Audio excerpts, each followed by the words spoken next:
நம்ம வீடியோல என்ன பார்க்க போறோம்னு பாத்தீங்கன்னா, எதிர்க்கட்சி தலைவர் எடப்பாடி பழனிசாமி அவர்கள் ஒரு குற்றச்சாட்டை எடுத்து வச்சிருந்தாங்க சட்டப்பேரவையிலேயே. இப்ப அதற்கு உண்டான ஒரு பிரஸ் மீட்ல தான் அவர் நிறைய கருத்துக்கள் சொன்னாரு. அது என்னென்ன அப்படிங்கறத நம்ம இன்னைக்கு பார்க்க போறோம். சரி, இப்போ இதுல இருக்கிற அந்த கருத்துக்களுக்கு உண்டான பிரச்சனை, அந்த முக்கிய புள்ளி என்னன்னு பாத்தீங்கன்னா, மதுரையில இருக்கிற அந்த வேலூர் ஆங்காங்க இருக்கிற அந்த கனிம வளங்கள் எடுக்கிற மாதிரி ஒரு சிச்சுவேஷன் மாதிரி அமைஞ்சு போச்சு. இப்ப வேற என்னன்னு பாத்தீங்கன்னா, அங்க டங்ஸ்டன் தொழிற்சாலை, சுரங்கம் பாதை அப்படின்னு பல்வேறு விஷயங்கள் வரப்போவதாக மத்திய அரசு கூறியுள்ளது. இதுக்கப்புறம் தான் பாத்தீங்கன்னா அங்க இருக்கிற மக்கள் எல்லாமே போராட்டம் நடத்தி இது அரசோட கவனத்துக்கு வந்துச்சு. இப்போ இந்த பிரச்சனை தான் எதிர்க்கட்சி தலைவர் எடப்பாடி பழனிசாமி அவர்கள் கேட்கிறாங்க. அதாவது பாத்தீங்கன்னா, கனிம வளங்கள் அந்த ஊர்ல எடுக்கக்கூடாது நாயக்கர்பட்டியில. ஏன்னு கேட்டீங்கன்னா, ஒருவேளை நீங்க எடுத்துட்டீங்கன்னா அங்க இருக்கிற நீர்நிலைகள், வயல்வெளிகள் எல்லாமே அழிஞ்சு போயிடும். அதை நீங்க பண்ணக்கூடாது. அதனால மக்களோட வாழ்வாதாரம் பாதிக்கப்படும் அப்படிங்கிற மாதிரி ஒரு விஷயத்த சொல்லியிருந்தாங்க. இப்ப வேற என்னன்னா அவர் கேட்கிற கேள்வி என்னன்னு பாத்தீங்கன்னா, இந்த மாதிரி கனிம வளங்கள் எடுக்க போவது தவறு அப்படிங்கிறது திமுக அரசுக்கு நல்லாவே தெரியும். ஆனா இத அவங்க தடுத்து நிறுத்தினாங்கன்னு பல்வேறு தடவை சொன்னாலும் எங்க தடுத்து நிறுத்தினாங்கன்னு இன்ஃபர்மேஷன் எதுவுமே வரலையே. இது வரைக்கும் மாநில அரசு கிட்ட இருந்து மத்திய அரசுக்கு பல்வேறு கடிதங்கள் அப்பப்போ போயிட்டு ரிட்டர்ன் வந்துட்டு தான் இருந்தது. எந்த ஒரு கடிதங்களும் பாத்தீங்கன்னா முன் பார்வைக்கு எடுத்து வைக்கப்படல அப்படிங்கிற மாதிரியும் ஒரு குற்றச்சாட்டு வச்சிருக்காங்க. மற்ற கனிம வளங்களை மாநில அரசு எடுப்பதற்கு மத்திய அரசுடைய அனுமதி பெற வேண்டும் என்று தெரிவிக்கப்பட்டிருக்கிறது. அதன் அடிப்படையில் 2023 திராவிட முன்னேற்ற கழகம் அந்த கூட்டணியில் இருக்கின்ற எம்பிக்கள் எல்லாம் மாநிலத்தினுடைய உரிமை பறிபோகின்ற பொழுது அங்கே தகுந்த அழுத்தத்தை கொடுத்து இந்த சட்டம் நிறைவேறாமல் தடுக்கப்பட்டிருக்க வேண்டும்.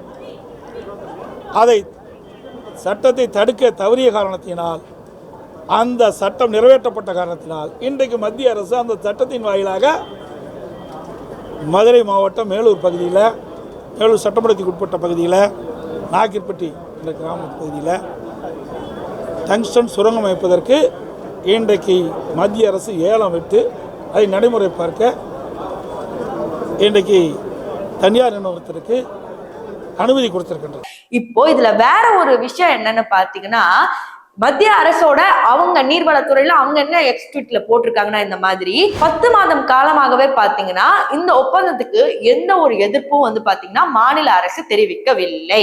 ஆனா இவ்வளவு நாள் இல்லாம இறுதிக்கட்டமா, அதாவது இறுதிக்கட்ட ஒப்பந்தத்துல இருக்கிறப்ப இப்ப இது நீங்க நிறைவேற்ற கூடாது அப்படின்னு சொல்றது தப்பு அப்படிங்கிற மாதிரி எக்ஸ்தலத்துல அவங்க மத்திய நீர்வளத்துறை ட்வீட் போட்டிருக்காங்க. இப்ப இதெல்லாம் எடப்பாடி அவர்கள் என்ன கேட்கறாங்க அப்படின்னு பாத்தீங்கன்னா, 10 மாசமா விட்டுட்டு நாங்க கொடுக்குற அழுத்தத்தினால நீங்க இப்ப கேக்குறீங்க அப்படிங்கிற மாதிரி ஒரு விஷயத்தையும் சொல்லியிருக்காங்க.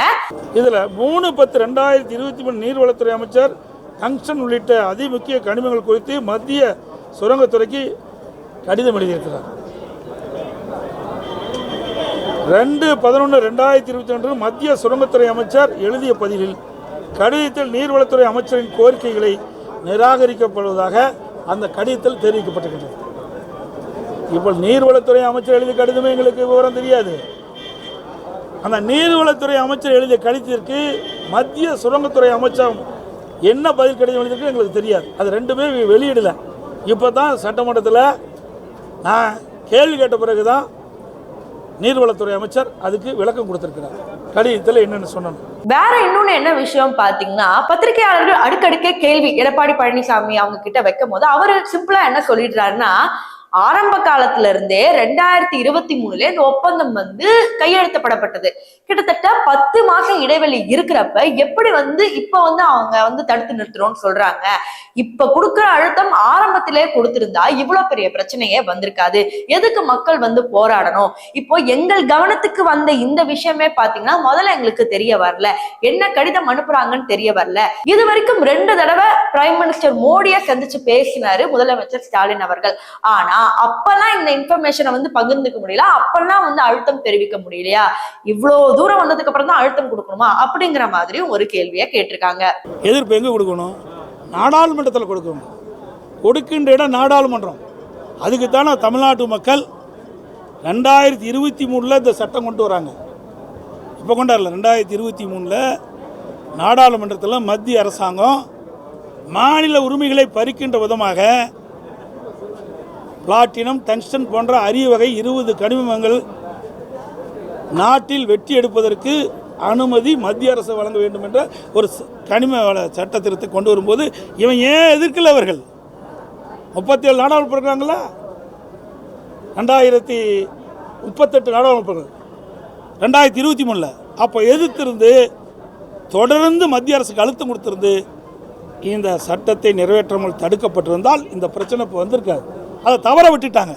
அதான் நான் திருப்பி சொல்றேன். இப்ப எல்லாருக்கும் இருக்கிற ஒரு கேள்வி என்னன்னு பாத்தீங்கன்னா, நாடாளுமன்றத்துல இத பத்தி மாநில அரசு என்ன சொல்லியிருக்கோம் அப்படிங்கிற மாதிரி கேட்டீங்கன்னா, மாநில அரசு தங்களோட எதிர்ப்பை வந்து தெரிவிச்சாங்க. இந்த ஒரு ஒப்பந்தம் வந்து நடத்தப்படாது, இது வந்து சரி வராது அப்படிங்கிற மாதிரி அவங்க சொன்னதா வந்து தெரிவிக்கப்பட்டிருக்கு திமுக அரசு சார்பில். ஆனா அதிமுக அதை முழுக்க வந்து எதிர்க்கதான் செய்யுது. இவ்வளவு நாள் இல்லாம இப்ப வரீங்களே அப்படிங்கிறது அவங்களோட கேள்வியாவே இருக்கு.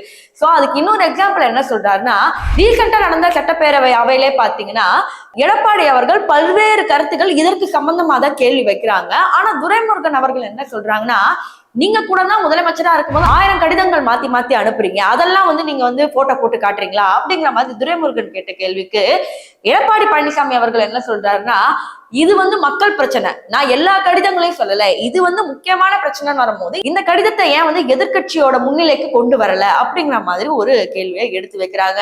ஒரு கட்டத்துக்கு மேல போகும்போது பாத்தீங்கன்னா துரைமுருகன் அவர்களே வந்து கத்தி அவையில பேசுவது நம்ம எல்லாருக்குமே தெரியும். இதை நினைவு கூர்ந்துதான் எடப்பாடி பழனிசாமி அவர்கள் பிரஸ் மீட்ல வந்து பேசியிருக்காரு. அவர் வந்து டான்ஸ் ஆடிட்டே வந்து எல்லாத்தையும் பேசுறாரு. அவரு எங்களை பேசவே விட மாட்டேங்கிறாங்க, அங்க ஏதாவது பேசினா எடிட் பண்ணிடுறாங்க அப்படிங்கிற மாதிரி ஒரு குற்றச்சாட்டும் வந்து சொல்லிடுறாங்க. நானும் பலமுறை பேசிக்கிட்டேன், நாங்க தான் பேசவே விட மாட்டேங்கிறாங்களே, எதிர்த்து ஆட்ட போடுறாரு, அப்படியே டக்கு புக்குன்னு ஆடுறாரு நீர்வளத்துறை அமைச்சர். பார்த்தீங்கல்ல, தொலைக்காட்சியில் பார்த்துருப்பீங்கள்ல, அவர் பேசுறதெல்லாம் முழுசாக காட்டலாங்க, நாங்கள் பேசுவது அப்பப்போ எடிட் பண்ணியிருப்பாங்க. ஆக இதை அவர்கள் செய்த தவறை மறைப்பதற்கு பல்வேறு நாடகத்தை அரங்கேற்றாங்க. சோ இதுக்கப்புறம் அவர் என்ன கேட்கிறான்னு பாத்தீங்கன்னா, எடிட் பண்ணாம நாங்க சொல்ற அந்த கருத்துக்களை வந்து மக்கள் கிட்ட போய் சேர்த்துடுங்க அப்படிங்கிற மாதிரி ஊடக நண்பர்களுக்கும் வந்து அவர் ஒரு கோரிக்கை வச்சிருந்தாரு அப்படிங்கிறது குறிப்பிடத்தக்கது. எங்க வருது, அப்பப்போ எடிட் பண்ணிடுறாங்களே, உண்மை செய்தி மக்களுக்கு போய் சேர்றதில்லை. இனிமேலாவது போய் உண்மை போயிடுச்சு. இந்த ஊடகத்தின் வாயிலாக பத்திரிகையின் வாயிலாக நான் கேட்டுக்கொள்வது, நாங்கள் மதுரை மாவட்டம் மேலூர் நாயக்கர்பட்டியில் இருக்கிற மக்களுக்கு ஆதரவாக இந்த ஊடகம் பத்திரிகை செயல்பட வேண்டும் என்று அன்போடு வேண்டுகோளா வைக்கிறோம். இத்துடன் உங்களிடமிருந்து விடைபெறுவது நான் உங்கள் சிவரஞ்சனி, சிகப்பு நாடாவிலிருந்து.